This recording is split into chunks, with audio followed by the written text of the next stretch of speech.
Buenas tardes, ¿cómo están? Espero que estén estudiando para el próximo examen. Creo que es el miércoles, el jueves. Ya les mandamos las regiones y las preguntas también para que se preparen muy bien y no vayan a reprobar, porque si reprueban anatomía, los del primer semestre se les quitan 3 o 4 materias, los del segundo semestre también 3 o 4 materias, porque la anatomía es una materia subsecuente a muchas materias, tanto del primero para el segundo semestre, del segundo para todos los demás semestres.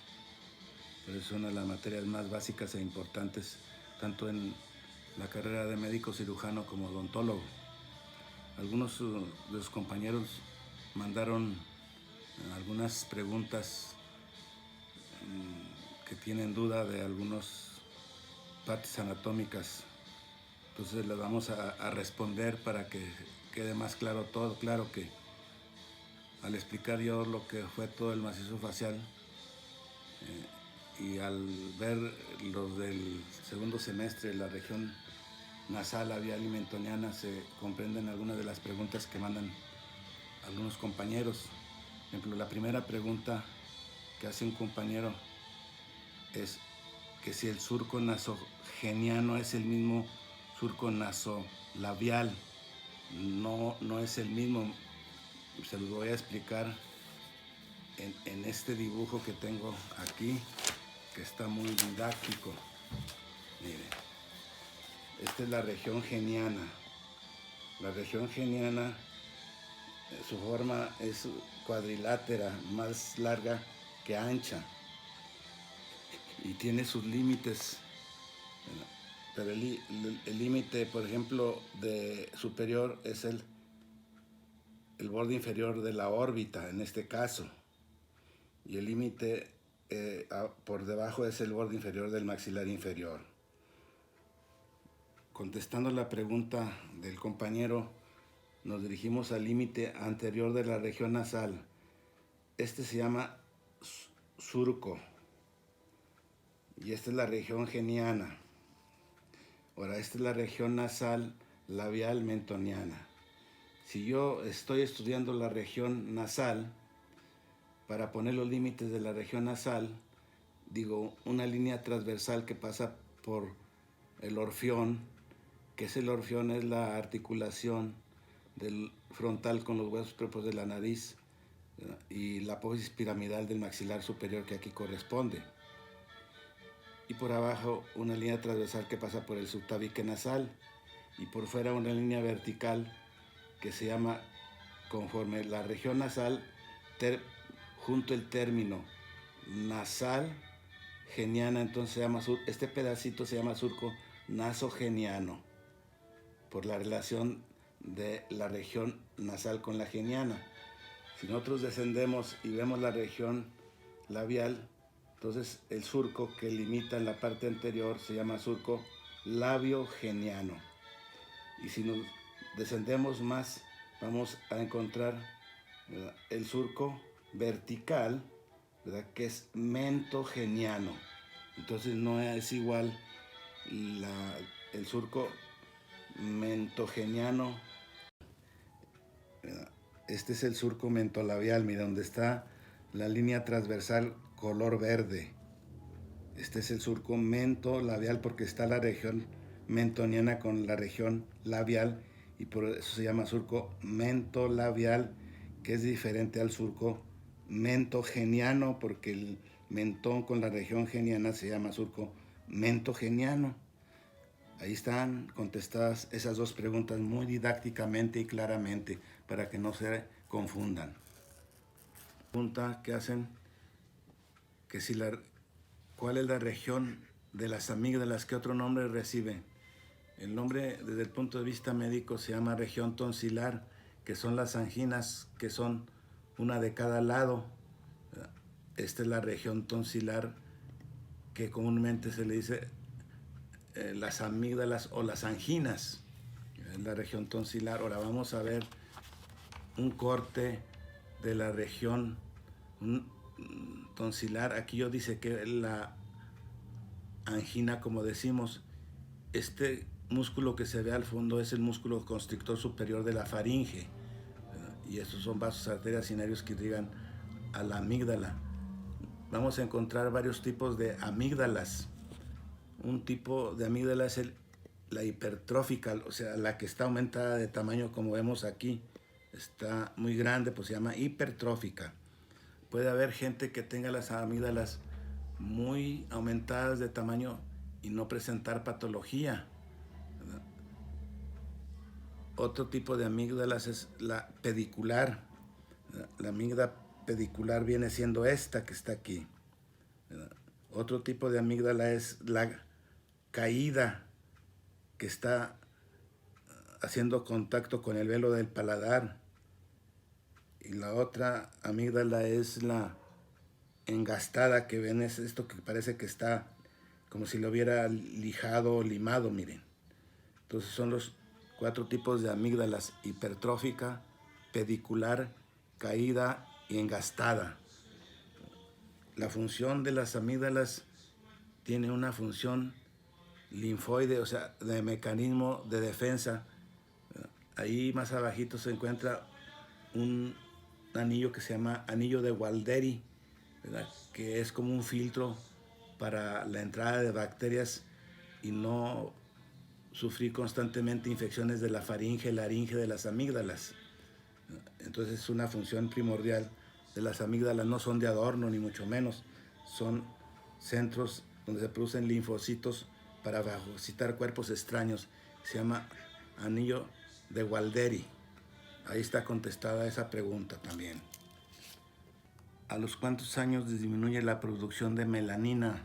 Ustedes saben el mecanismo de acción de la melanina, que es intervención de la pigmentación de la piel, y depende también de lo de las razas. La melanina no deja de producirse, todo el tiempo se sigue produciendo, pero conforme va presentándose la edad, aumentando la edad, va disminuyendo la producción de los melanocitos. Ejemplo que tenemos es que las personas de edad avanzada empieza a aparecer las canas. En algunas personas, aun cuando sean mayores de edad, no presentan canas. Eso tiene mucho el factor genético también, el de las canas, porque el color del pelo lo da la melanina, que un precursor para formar la melanina se llama melatonina, que está regulada por el sistema nervioso central. Entonces siempre se sigue produciendo la melanina aun cuando seamos muy ancianos. Otra pregunta que hacen: ¿cuál es la composición de los huesos? Bueno, a los del primer semestre, un capítulo que corresponde es la osteología. Entonces, un hueso desde el punto de vista macroscópico, aquí tengo huesos de a de veras, de un cadáver que me encontré aquí en mi casa escarbando, buscando un tesoro. Saqué estos huesos en lugar del tesoro. Este hueso, así como lo ven, lo voy a reconstruir. Miren, este hueso, ¿qué hueso vendría siendo? A ver, este hueso vendría siendo, lo pongo yo así,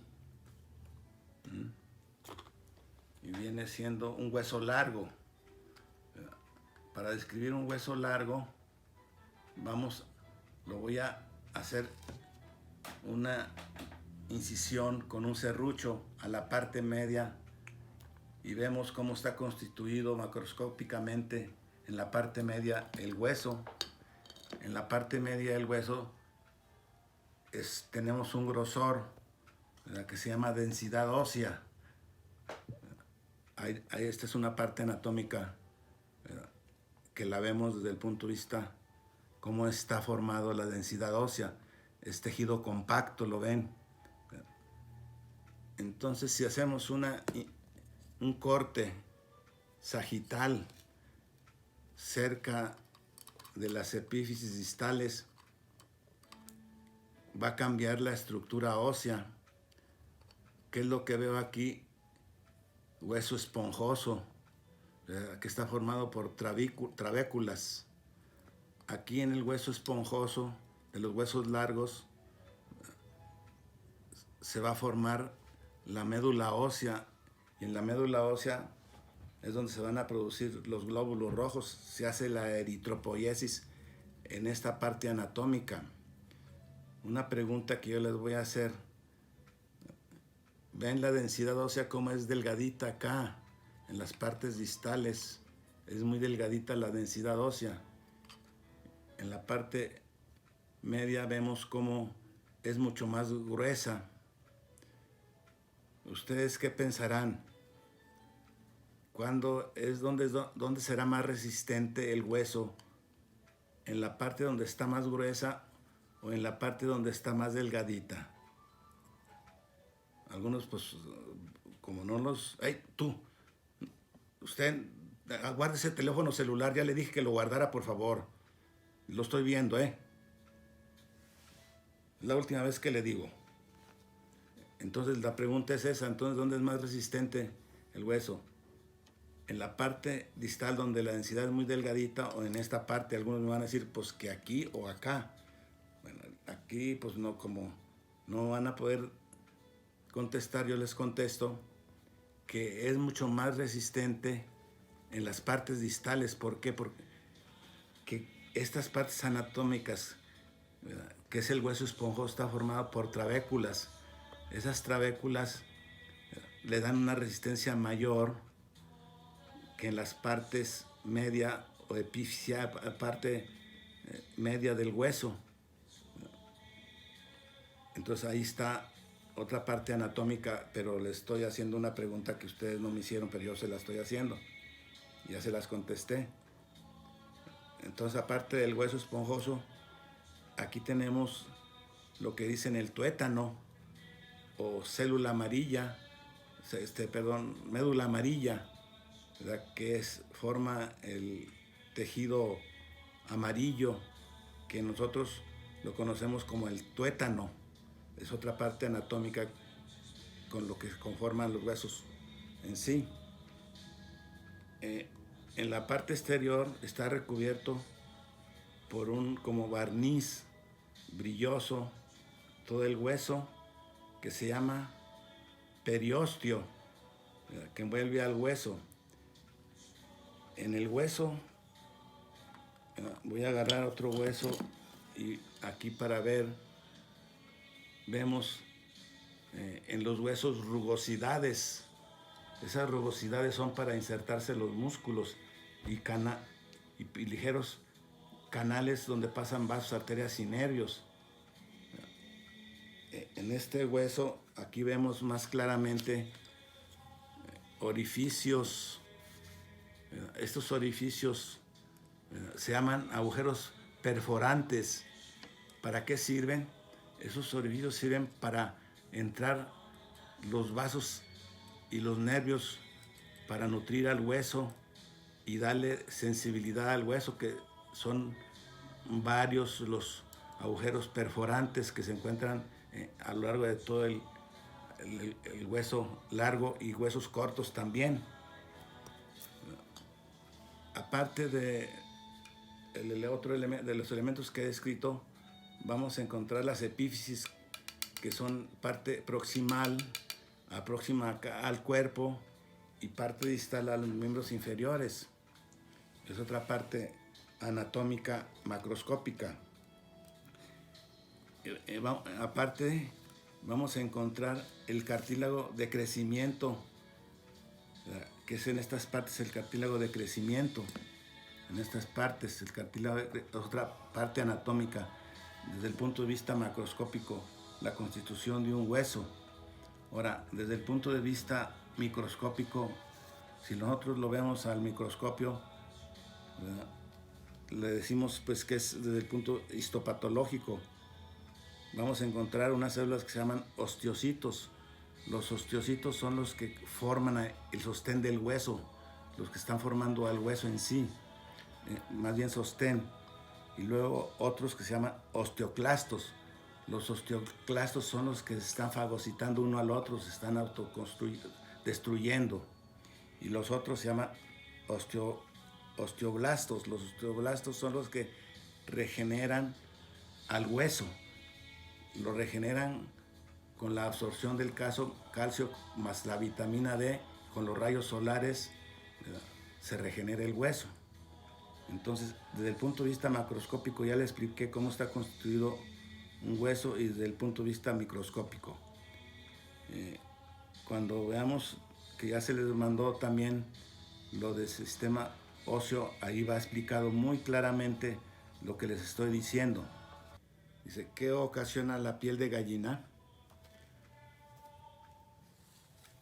La piel de gallina va a estar originada, ¿verdad? Porque tenemos en la primero es la dermis y en la epidermis, como pueden ver en este dibujo, ¿verdad? En este dibujo se ve un músculo que se llama músculo erector, ¿verdad? Y este músculo está inervado por dos tipos de nervios motores y nervios de sensibilidad. Los nervios motores pues van al músculo en sí y los de sensibilidad van a mucosa, tegmentos y piel. Entonces, para que se haga la piel de gallina, como me hacen la pregunta, interviene el músculo erector de la piel, que está, primero tenemos la epidermis y está entre la dermis y la hipodermis, el músculo erector. Aquí se ve muy didácticamente y les estoy mostrando cómo se ve la piel de gallina por cambios de temperatura, sobre todo, o a veces por algún que nos da miedo, también se nos pone la piel de gallina. Entonces ahí está contestada esa pregunta muy didácticamente, muy claramente, y en el tema de piel pues lo van a ver más claramente todavía. Otra pregunta que viene aquí es ¿cuántos tipos de prognactismo hay aparte de los que ya les expliqué? Bueno, ya aquí no es un prognactismo. Claro que el prognactismo es una malformación congénita. Y este otro tipo de prognactismo también es un problema de malformación congénita. Y tenemos el prognactismo por hiperplasia condilar. Este es el cóndilo del maxilar inferior, son dos. En este caso tenemos prognactismo por hiperplasia condilar, que es la heterogenesia. Nos origina un movimiento nada más lateral de un lado. Al no engargolar, o sea, el cóndilo sobre la cadera que queda afuera, abre la persona la boca y el maxilar inferior se abre hacia un lado y nos hace un tipo de prognactismo que es muy raro, no es muy frecuente. Ahora tenemos otro tipo de prognactismo por hiperplasia condilar bilateral, o sea que los dos cóndilos están hipertróficos. Y al estar hipertróficos no va a hacer bien la articulación del temporomaxilar, entonces los cóndilos no engargolan correctamente en la cavidad glenoidea. Y este es un prognactismo muy notable que al abrir la mandíbula pues se va a abrir y se va a notar demasiado el prognactismo del maxilar inferior, ¿no? Pero es por una hiperplasia bilateral de los cóndilos, ¿no? Y esto nos da asimetría de la cara como los prognactismos, que es el prognactismo del maxilar superior en total, que prognactismo maxilar inferior, maxilar superior, alvéolo dental, etcétera. Eso ya lo vimos en el macizo basal, pero preguntaban cuántos había más. Esos dos les añadimos ahí, que no son frecuentes, que no vienen en los textos de anatomía, pero indagando, estudiando, encontré esos otros dos tipos de prognactismo. A partir del nacimiento, ¿cuánto más se lleva de tiempo para dejar de crecer los huesos? Es muy sencilla la contestación. Las partes distales, que son las epífisis y el cartílago de crecimiento, las epífisis se cierran y el cartílago de crecimiento empieza a dejar de funcionar hasta la edad de los 25 años. Deja de crecer la persona en longitud, en todos los huesos. Ahí interviene una hormona que es la hormona somatotrópica, que interviene en el crecimiento y desarrollo del cuerpo. Soma en griego quiere decir cuerpo, trópica que va a un lugar a hacer su mecanismo de acción.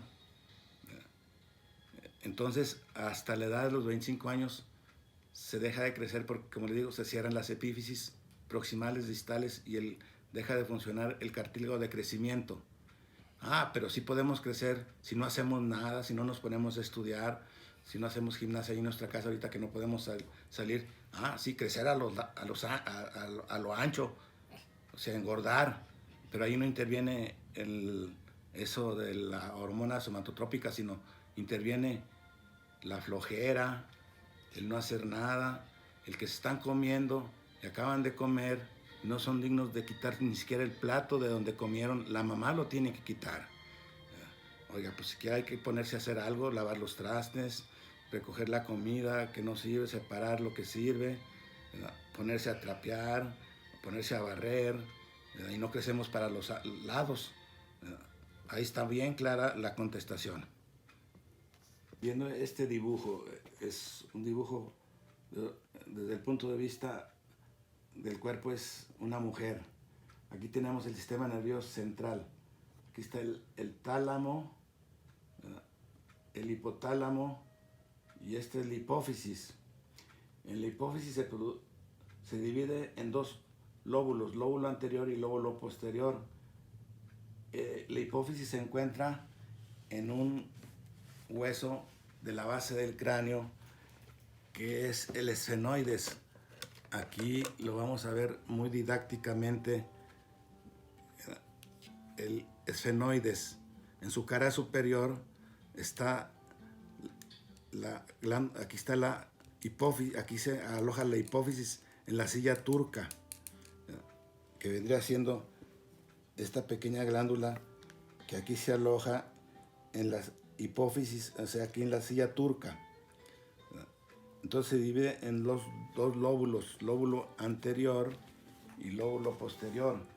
Las hormonas que se producen tanto en el lóbulo anterior como en el lóbulo posterior están reguladas por el hipotálamo y luego el tálamo y regula la hipófisis. En la hipófisis se producen, aquí me interesan dos hormonas, que es la folículo estimulante y la luteinizante. Ustedes pensarán que nada más tiene función o producción en la mujer. No, también tiene función de producción en el hombre. Aquí la hormona folículo estimulante que se produce en el lóbulo anterior, su mecanismo de acción del sistema nervioso central, al iniciar el ciclo menstrual, que su ciclo menstrual es de 28 días, el primer día del sangrado empieza a liberarse la hormona folículo estimulante para empezar a madurar el óvulo. El día 14 a la mitad del ciclo menstrual es cuando la mujer ovula y interviene la hormona folículo luteinizante para que salga el óvulo. Aquí salió y aquí está en la trompa de falopio. Si el óvulo es fecundado por una relación sexual o una inseminación in vitro, el óvulo sale, pasa por la trompa de falopio. La fecundación generalmente se hace en el tercio externo de la trompa de falopio, aquí. Entonces cada mes el endometrio se prepara como si fuera, ustedes conocen la tela de terciopelo, que está finita, como si fueran muchos vellitos. Entonces el endometrio se prepara cada mes como si fuera un terciopelo. Otro ejemplo, cuando una tortolita va a poner un huevito, ¿qué es lo que hace? Arrima plumitas, zacatito. ¿Para qué? Para que el huevo allí esté caliente con el cuerpo de la palomita y se desarrolle desde el punto de vista embrionario la palomita. Lo mismo aquí, cuando cae el óvulo fecundado, se adhiere íntimamente a esas vellosidades, y empieza en ese momento, cuando fue fecundado el espermatozoide que se unió al óvulo, se fecunda, se hace una célula, ¿verdad? Va caminando, se implanta, ya es un ser vivo aquí en este momento, ya es un ser vivo, no es que porque comenzó la mitosis celular o la fecundación primero y la mitosis celular, no es ser vivo. En el momento que se une el óvulo con el espermatozoide, ya es un ser vivo, ¿verdad? Ya lleva allí, va contento, porque son millones, al tener una relación sexual, son millones de espermatozoides que llegan y chocan en la pared del óvulo, y solo uno es el que es el mero bueno que entra y fecunda al óvulo. Entonces cae, se implanta, empieza el desarrollo embrionario. Al empezar el desarrollo embrionario, ustedes saben en embriología que empieza la mitosis celular y se forma como una mora que se llama mórula. Y de ahí comienza la diferenciación de órganos, aparatos y sistemas, conforme va desarrollándose el producto. Al mes, con ultrasonido, ya vemos ciertas partes anatómicas parecidas a un renacuajo. Al segundo, tercer mes, pues ya se distinguen los miembros de las manos superiores, los miembros de las partes del miembro inferior, etcétera, los latidos del corazón. Entonces, allí le estoy explicando cómo actúa la folícula estimulante y la luteinizante, que está regulada por la progesterona en la mujer. Ahora, yendo al hombre, la hormona folícula estimulante también se produce en la hipófisis en el hombre, en el óvulo anterior, y interviene como cuando se está madurando el óvulo en la formación de espermatogénesis, aparte de la testosterona. Y la hormona luteinizante interviene, aparte de formar progesterona, interviene en formar estrógenos, que es la cantidad que les digo que forma el hombre en los testículos, la testosterona, pero está regulada también por la hormona folículo estimulante y la luteinizante. Que no tengamos el concepto que nada más actúa en la mujer la folículo estimulante y la luteinizante, sino tiene acción también en el hombre como en la mujer, esas dos hormonas que se va a ver en el sistema endocrino. Otras hormonas que se producen, para que tengan idea, en el óvulo anterior es la somatotrópica, que hablamos cuál es su mecanismo de acción, la melanotrópica, que interviene en la pigmentación de la piel, que es el tema de lo que corresponde a lo de piel, y otra hormona que es la adenocorticotrópica. La hormona adenocorticotrópica actúa en las glándulas suprarrenales para producir los esteroides. Los esteroides, de ahí se derivan las cortisonas. La cortisona es un medicamento que se usa como antiinflamatorio, es un medicamento que produce todos los días una cantidad indicada de corticosteroides adecuados para el no haya procesos de inflamación, no haya dolor. De allí que cuando tenemos pacientes con artritis reumatoide muy severa, que los analgésicos o AINES no funcionan, pues usamos corticosteroides, pero de una forma controlada para no tener efectos secundarios, que es el síndrome de Cushing y otros efectos más, que no, para no rebrujarlos hasta allí. Bien, hay otra pregunta muy interesante, esta la dejé al último porque es muy amplia la contestación, no es tan simple. ¿Qué ocurre si un hombre produce más progesterona que testosterona? Bueno, vamos a ver la función de la progesterona en sí. ¿Cuál es la función en general con los niveles normales? Miren, las primeras funciones es inhibir el efecto de los estrógenos, ¿verdad? Para la endometriosis, por ejemplo. La endometriosis es un proceso inflamatorio de la matriz, ¿verdad? Pero se llama endometriosis, y siempre es inflamación, como decir, apendicitis, amigdalitis, etc. Ahora, otra función, regula los ciclos menstruales. Cuando hay abundante sangrado en los ciclos menstruales, lo regula.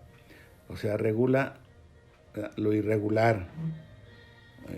También cuando se produce mayor cantidad de progesterona, generalmente vamos a encontrar los quistes de ovario o ovarios poliquísticos. Ahora, cuando aquí precisamente dirigida a la pregunta que hace el compañero, ¿qué pasa cuando se produce más progesterona que testosterona en el hombre?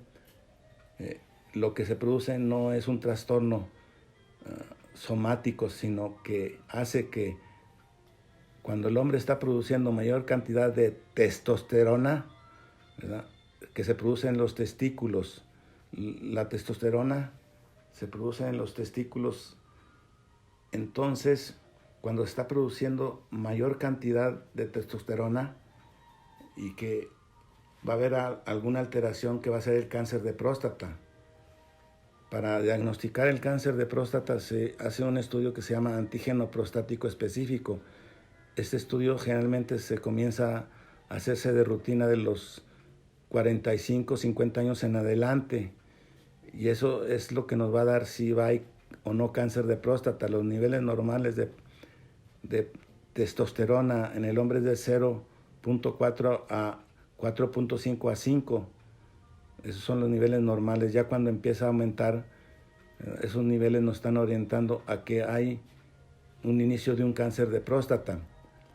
Ahora, ¿cómo a veces se regula el organismo para bloquear este proceso de cáncer de próstata? Precisamente el hombre produce la testosterona también, porque en los lugares donde se produce la testosterona en el hombre es en los testículos, en parte, en pocas proporciones, en las vesículas seminales, ¿verdad?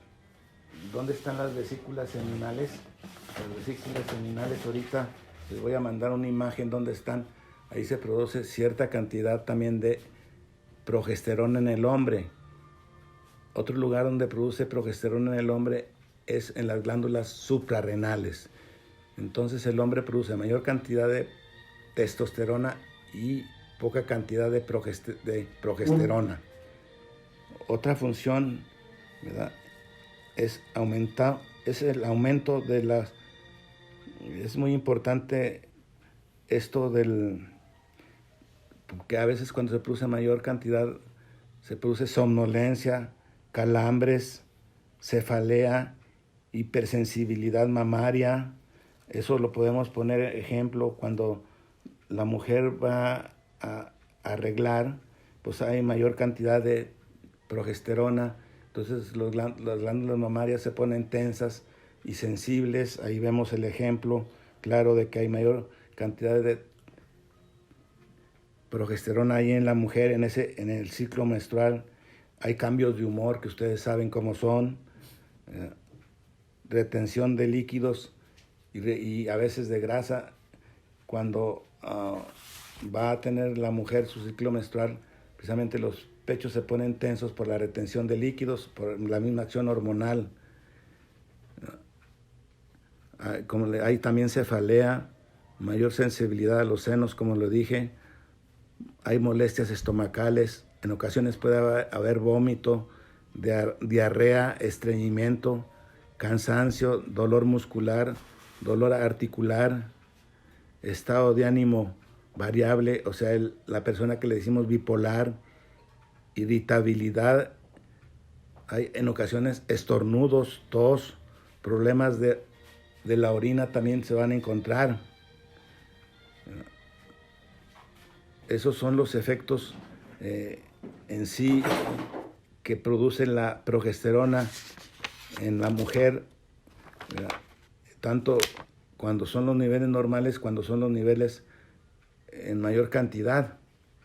Entonces aquí está muy claramente contestada la pregunta, pero aquí hay una cosa que me interesa mucho que entiendan, porque la pregunta esta va como con doble sentido. Que si dice, si el hombre produce mayor progesterona, el hombre tiene trazos o apariencia de homosexual, pues no, ¿verdad?, porque las personas, ¿verdad?, transexuales, homosexuales, son de nacimiento por lo general, ¿verdad?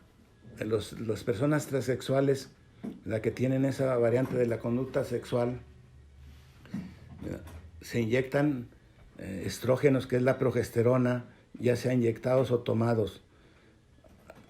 Precisamente uno de los efectos de la progesterona en la mujer cuando llega a la edad de la pubertad, que empiezan los ciclos menstruales, empieza el cambio hormonal y que empiezan a aparecer el cuadro clínico aparente de que la mujer empiezan a crecerse sus glándulas mamarias, aparece el vello púbico, aparece el ciclo menstrual, ¿verdad? Empieza a embarnecer la mujer, acumulándose tejido celular subcutáneo, ¿verdad?, en las regiones glúteas y en los muslos, ¿verdad? Ahí vemos cómo la progesterona actúa en la mujer. Los transexuales lo que hacen para que le crezcan las glándulas mamarias que se asemejan a las de las mujeres y acumule tejido celular subcutáneo en las regiones glúteas, en los muslos, como les digo, toman sustancias con estrógenos que tengan mayor cantidad de progesterona. Ahora, eso hace que tenga efectos secundarios en el hombre al estar tomando esas sustancias, que es la progesterona. ¿Qué es lo que le va a pasar? Va a haber disminución de líbido, ¿verdad?, en el hombre, y va a empezar a disminuir la aparición de barba. Va a ser muy escasa la barba porque va a bloquear la progesterona, la producción de testosterona.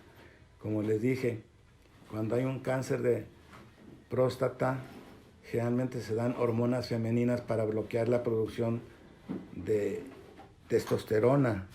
Eso es una cosa muy, muy importante de la pregunta que me están haciendo, pero yo se la estoy aclarando mucho más, ¿verdad?, para que entiendan. Ahora, aquí en el aspecto de las personas transexuales, hay dos tipos de personas transexuales. Desde el punto de vista psiquiátrico, se dicen transexuales abiertos, no porque caminen abierto, con las piernas abiertas, sino son aquellas personas que se manifiestan en su forma de ser, de pintarse, dejar crecerse el pelo, como les digo, se inyectan estrógenos para que crezcan sus glándulas mamarias, los glúteos aumenten de volumen, los muslos también. Esos son los que se manifiestan, los que vemos, que dice, ese es en la forma de caminar, de hablar, ¿verdad?, son abiertos, que se manifiestan. Y los cerrados son aquellos que nosotros vemos como personas normales, que pueden traer una pistolota, traer botas, bigotones y parecer muy machotes, y son transexuales. Entonces hay que tener cuidado en eso. Eso se los digo como parte de su formación, que sepan que hay esos dos tipos de transexuales, el cerrado y el abierto. Ahora, aquí es muy importante lo siguiente,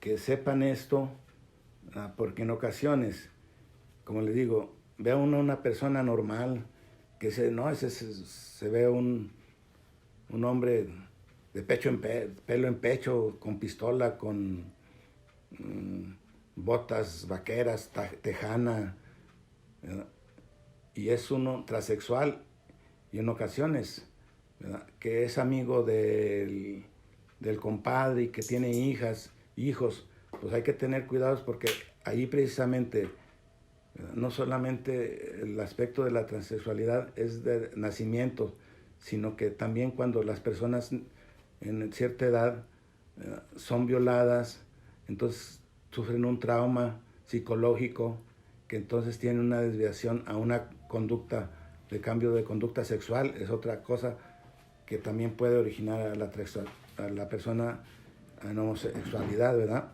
Es otro problema que hay que tener cuidado, de vigilar a los hijos, cuidarlos. Cuando vayan al baño, pues no dejarlos ir, son pequeños, no dejarlos irlos solos, siempre acompañar a los niños, a las niñas, a los baños públicos.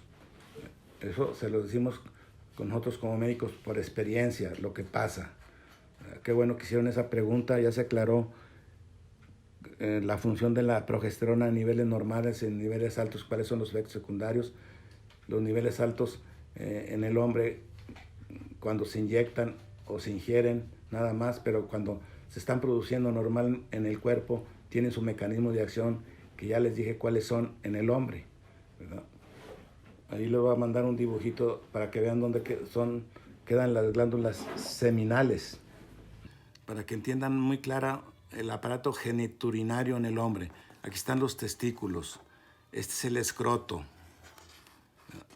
estos son los conductos, ¿verdad?, que cuando están produciendo los espermatozoides pasan por estos conductos, ¿verdad?, y llegan a la vesícula seminal. La vesícula seminal es esto que parece una bolsita, ¿verdad?, parece que tiene perforaciones. Ahí se albergan los espermatozoides. Los espermatozoides tienen 72 horas de vida, como el óvulo también, el óvulo de la mujer. Cuando se llenan las vesículas seminales, ¿qué pasa con los espermatozoides que están produciendo y están saliendo? Porque los testículos producen los espermatozoides día y noche, día y noche. Entonces esta bolsita, ¿qué pasa? ¿Se truena, se revienta, duele o qué pasa? No, lo que pasa es lo siguiente, que cuando nosotros, el hombre, ¿verdad?, va a orinar, los espermatozoides que se mueren los arrastra la orina y salen al orinar. Y se sigue produciendo la espermatogénesis, y así es el sistema hormonal en el hombre. Pero también aquí se produce cierta cantidad de progesterona, como lo dije, en los testículos, y acá en los riñones está la glándula suprarrenal, que es como un gorrito que se producen los esteroides. Está muy didáctico, muy claro, ¿verdad?, para las preguntas que me están haciendo. Entonces nos estamos viendo con las próximas clases. Pónganse a estudiar.